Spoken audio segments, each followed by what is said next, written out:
एक बात बताओ मुझे आप लोग, जब आप कोई अच्छा काम करने जाओ और आपको लोग ऐसा बोले कि जब तेरे जेब में एक कौड़ी नहीं है तो तू ये सारी चीज़ें क्यों कर रहा है।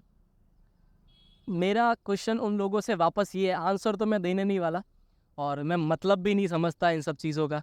और जो लोग ये क्वेश्चन मुझसे करते हैं वो इधर भी नहीं है भाई अपने तो सब सोच के लिए ऐसा नहीं है।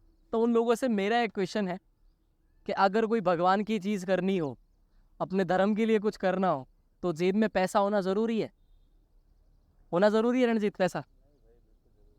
उन लोगों के लिए सीधा सा क्वेश्चन है मेरा, अगर तुम्हारे पास इस चीज़ का आंसर है तो आप कमेंट में लिख देना। जो एडिटर मेरा वीडियो देख रहा है ना, उसमें कमेंट में एक बार नीचे ज़रूर लिख देना आंसर। रिप्लाई मैं खुद आके दूंगा, मैं खुद टाइप करके तुमको जवाब दूंगा। और देखो, अभी जैसे आप लोगों को पता है कि मैं वही वापस 1 साल बाद मेरे माइंड में आया कि मैं उस जगह पे जाऊं, क्योंकि पहले तो मैं आपको उस जगह के बारे में बताता हूँ डिटेल्स में कि वो जगह कहाँ पर है, उस जगह का मीन्स क्या है, उस जगह का हिस्ट्री क्या है, उस जगह के बारे में हिंदू सनातन धर्म में हमारा क्या कहना है, उस जगह का महत्व क्या है, वो सारी चीज़ें मैं आपको डिटेल में बताता हूँ। पहले तो मैं आपको उसका नाम बता देता हूँ, कैलाश मानसरोवर, जो कि एक युद्ध के दौरान वो तिब्बत में चला गया था। और तिब्बत एक्चुअली इंडिया में था। मुझे सन याद नहीं है सर, 1862 या 1863 शायद, हो सकता है गलत हुई है, बट मुझे याद नहीं है। मैंने किया ज़रूर था याद, बट अभी मुझे याद नहीं है। तो मतलब उस युद्ध के दौरान तिब्बत चाइना में चला गया था, चाइना ने उसके ऊपर कब्जा कर लिया था। तब से वो पर्वत अपने चीन में माना जाता है, चाइना में है।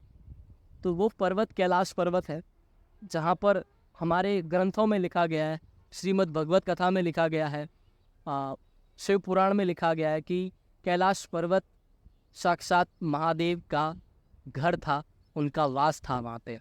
उनका परिवार, गणेश भगवान, कार्तिकेय भगवान, माता पार्वती, माता सती, इन सब का वहाँ पे घर था। तो उस जगह के बारे में बात करने जा रहा हूँ। कैलाश पर्वत के बारे में एक चीज़ लोग ये भी कहते हैं कि आज तक कैलाश मानसरोवर की चढ़ाई कोई नहीं कर सका है। माउंट एवरेस्ट उससे शायद 2000 फीट ज़्यादा ऊपर है, या हाँ 2000 फीट ज़्यादा ऊपर है, आई थिंक सो। उस तक लोग चढ़ाई कर चुके हैं। ये भी है कि माउंट एवरेस्ट तक प्लेन, उसके ऊपर से प्लेन नहीं जाती, उसके ऊपर से हेलीकॉप्टर नहीं जाता। बट 2000 फीट नीचे है कैलाश मानसरोवर माउंट एवरेस्ट से। हज़ारों लोग माउंट एवरेस्ट की चढ़ाई कर चुके हैं, वहाँ की फतेह हासिल कर चुके हैं, वहाँ पे अपना इंडिया का झंडा गाड़ चुके हैं। तो कैलाश मानसरोवर अभी तक वहाँ पे कोई नहीं चढ़ सका है। नासा के लोगों ने ट्राई कर लिया, अमेरिका के लोगों ने ट्राई कर लिया, चाइना के जो माउंट एवरेस्ट के जो एक्सपर्ट्स होते हैं उन सब लोगों ने ट्राई कर लिया, बट अभी तक कैलाश मानसरोवर की चढ़ाई कोई कर नहीं पाया। और जिसने भी ट्राई किया वो तो या जिंदा वापस नहीं आया, या फिर वो अपना रास्ता भूल गया। चढ़ते टाइम वो अपना रास्ता भूल जाते हैं। वहाँ पे ऐसा कहना है कि कैलाश मानसरोवर की जब चढ़ाई करते हैं या फिर चढ़ाई करने से पहले ही वहाँ पे एक छोटा सा टाइम ट्रेवल होता है। एक चीज़ ये भी रियलिटी है कि मैं अगर आपको बताऊँ, कंपास जो होता है, हम जिससे साइड का जो देखते हैं अपन, वो साइड वहाँ पे नहीं चलती। Compass east west north south वो दिखाता ही नहीं है, वो कांटा घूमता ही रहता है, कंपास वर्क ही नहीं करता है वहाँ पे।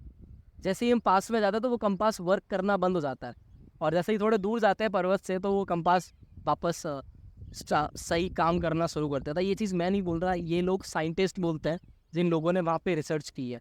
दूसरी ये बात कि वहाँ पे कैलाश मानसरोवर में एक एनर्जी सी है, एक पॉजिटिव एनर्जी है। वहाँ पे जाने के बाद कोई भी इंसान गलत सोच भी नहीं सकता, करने की तो दूर की बात है, गलत सोच भी नहीं सकता।